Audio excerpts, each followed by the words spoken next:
La contribution de l'Église dans le développement économique et social de la Côte d'Ivoire, c'est à cette question que Nguessan-Brou Grégoire, président fondateur de la mission Christ pour la victoire, a tenté de répondre ce vendredi à l'occasion de la conférence des leaders tenue dans la commune du Plateau.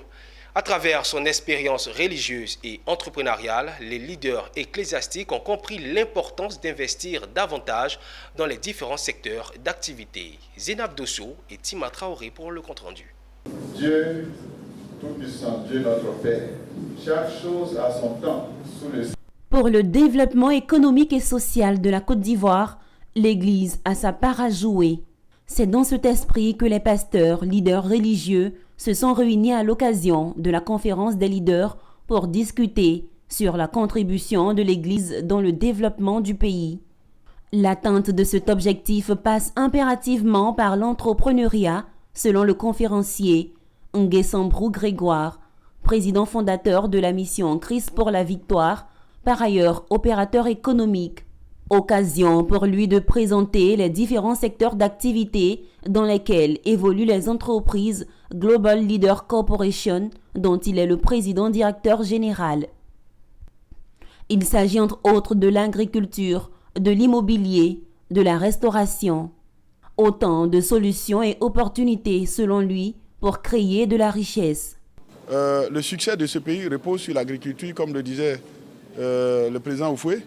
Et donc aujourd'hui, nous, chrétiens, nous, leaders ecclésiastiques, quelle est la part que nous prenons pour pouvoir participer pleinement au développement du pays, pour permettre à ce que, quelque part, nous-mêmes, serviteurs de Dieu, nous étant prospères en entreprenant, parce que le serviteur de Dieu doit entreprendre pour sortir lui-même, pour que Dieu le sorte de la pauvreté et permettre aux fidèles aussi, en enseignant cela, pour permettre aux fidèles aussi de sortir de la pauvreté.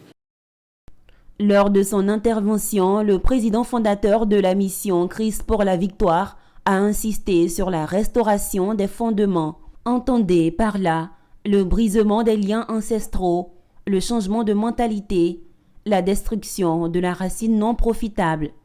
La conférence des leaders a été un moment de partage d'expériences, de témoignages du pasteur sur sa conversion, sa vie religieuse et entrepreneuriale. Une manière de sensibiliser les leaders religieux pour qui cette œuvre a été bénéfique et édifiante. Durant cette cérémonie, j'étais encore bien édifié. Tout ce que j'ai entendu n'est que l'exaucement de beaucoup de prières. Aujourd'hui, l'objectif ou la vision que les gens ont pour les hommes de Dieu dans les églises, c'est autre chose. Or, ce qu'ils oublient, un serviteur de Dieu fait partie de la nation. Pour rappel, la mission Christ pour la victoire, en abrégé MCV, est une église qui a pour vision la délivrance profonde des âmes par la restauration des fondements.